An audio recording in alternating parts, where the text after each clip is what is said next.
Olá, tudo bem? Espero que sim, espero que você esteja gostando do Histórias para Quarentena. Antes de mais nada, eu gostaria de pedir desculpas por não ter gravado na semana passada.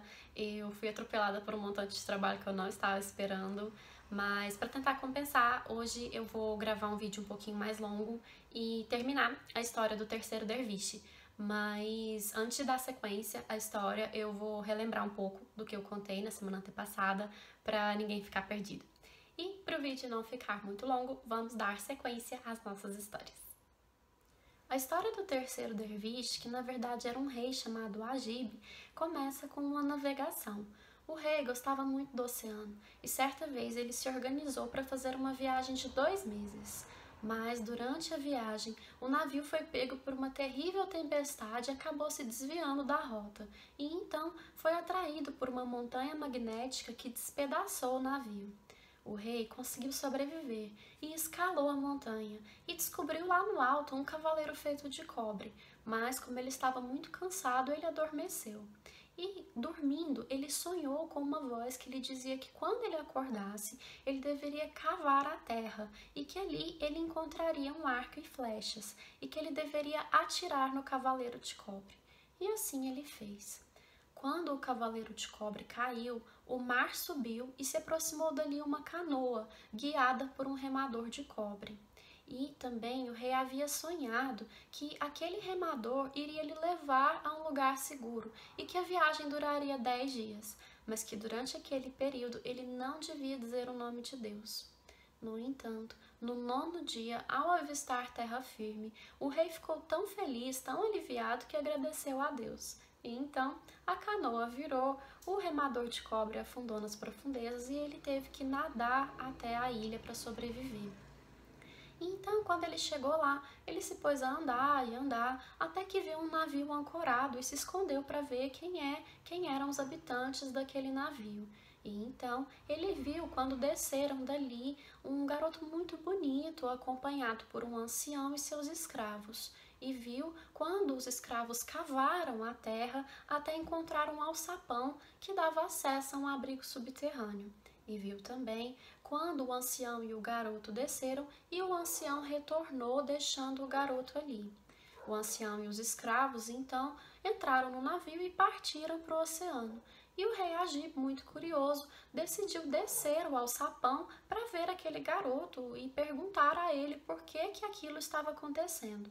Então, ele perguntou ao menino, que lhe disse que havia uma profecia lhe dizendo que quando o cavaleiro de cobre caísse, ele só teria 50 dias de vida e que já haviam se passado 10, e que o seu pai, aquele ancião, havia construído aquele abrigo para que ele passasse os próximos 40 dias ali e ficasse em segurança e se livrando da profecia.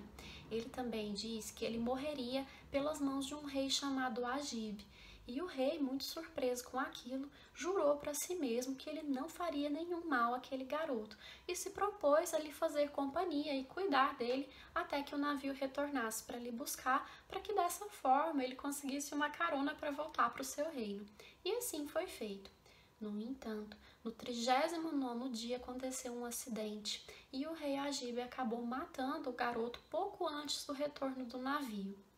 Quando o ancião chegou e viu o filho morto, ele também se matou, e os escravos levaram embora o corpo do ancião e seu filho. O rei Agib, então, passou 40 dias de luto ali, mas depois decidiu sair pela ilha para ver se encontrava alguma outra pessoa que pudesse lhe ajudar. E então ele andou por dias e dias até finalmente chegar a um palácio de cobre. Eis então o que aconteceu. Saiba, minha senhora, que quando eu me aproximei do palácio, eu dei graças a Deus de alívio de finalmente ter encontrado alguém que pudesse me ajudar. E, como a porta estava aberta, eu entrei ali e me vi no centro de um palácio muito grande, muito bonito, que tinha uma estrutura de uma praça circular, ao redor da qual havia 40 portas com maçanetas de ouro. Mas, no centro do palácio, havia o que mais me deixou assombrado. 40 jovens, cada uma mais bonita do que a outra, e quando elas me viram, elas se aproximaram muito felizes, me dando as boas-vindas e me dizendo que estavam muito contentes pela minha presença ali, e eu não acreditei na minha sorte.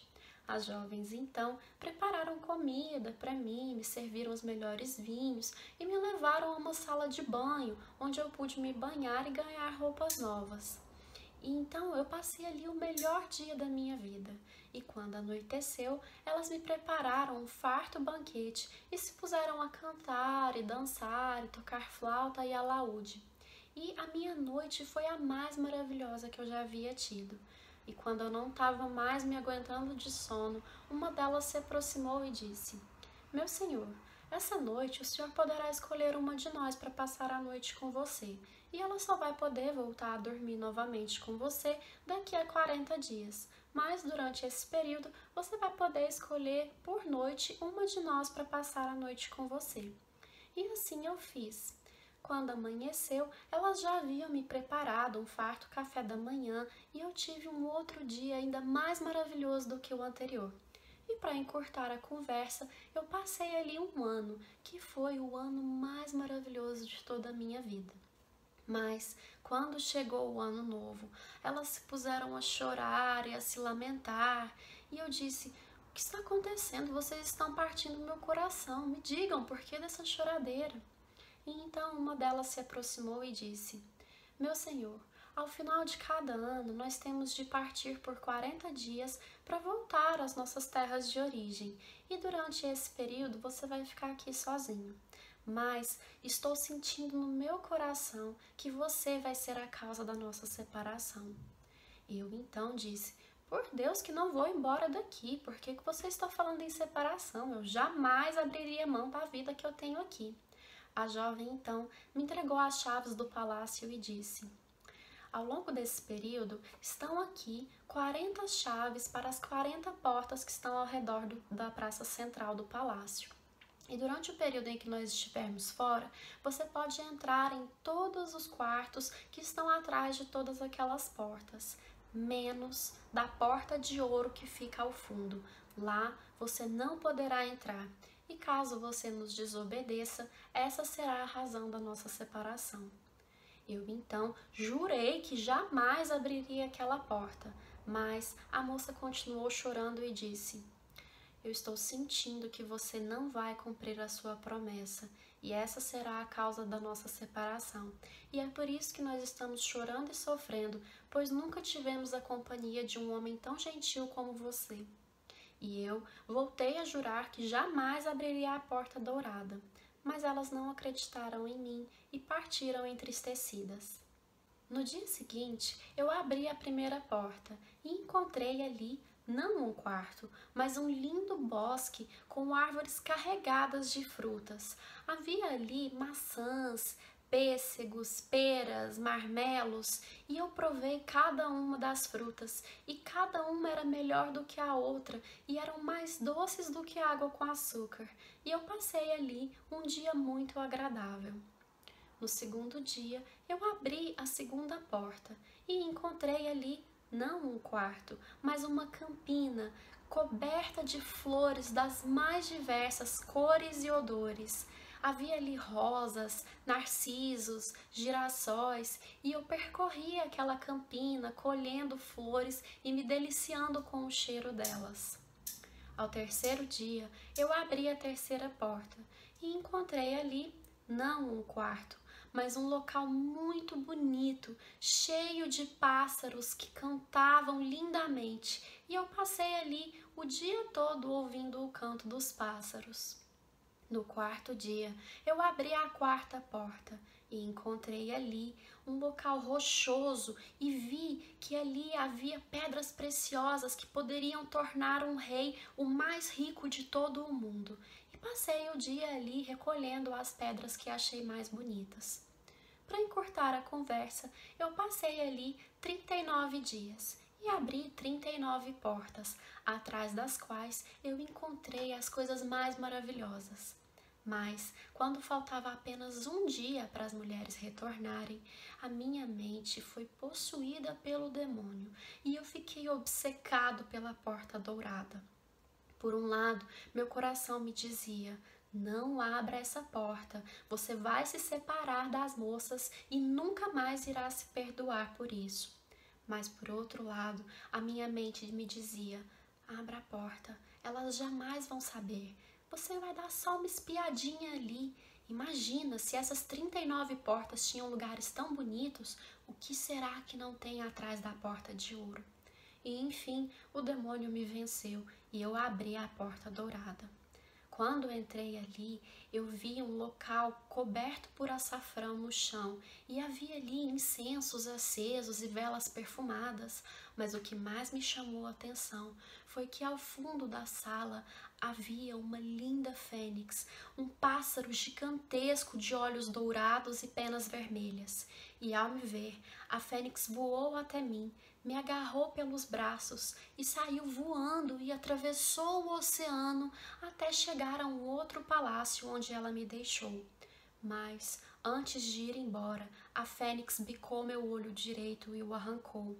E eu lamentei e chorei, tanto pela dor de ter tido meu olho arrancado, quanto por ter desobedecido e perdido a companhia daquelas 40 moças. Quando eu consegui me recuperar, eu entrei naquele palácio onde eu havia sido deixado e encontrei ali 10 homens caolhos. E me aproximei e perguntei: o que aconteceu com vocês?